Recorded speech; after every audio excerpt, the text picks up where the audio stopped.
त्यांनी सगळं फॉर्मेशन केलं, पण आम्ही त्याला थोडीच विचारलं की आम्हाला नाही घेतलं तुम्ही, आम्हाला घ्या, अशा प्रकारची आमची काही भावना नाही.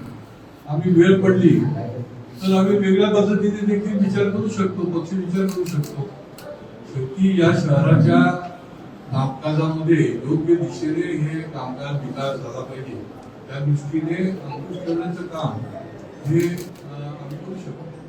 साहेब, एकत्र लढल्यामुळे कुठेतरी भाजप फक्त याच्यामध्ये केळकर साहेब जे बोलले त्याला जोडूनच फक्त एवढं सांगतो की आम्ही आमच्या निर्धारनाम्यामध्ये जे जे आश्वासनं जनतेला दिलेली आहेत ती आश्वासनं पूर्ण करण्याची भूमिका ही भारतीय जनता पार्टीच्या प्रत्येक नगरसेवकाची सभागृहामध्ये राहणार आहे. आणि त्याच्यामध्ये जे प्रशासनामध्ये पारदर्शकता आहे ते आणण्यासाठी जी काही भूमिका पुढच्या काळामध्ये आम्हाला घ्यावी लागेल ती निश्चितपणे आम्ही पक्ष म्हणून त्या ठिकाणी घेऊ.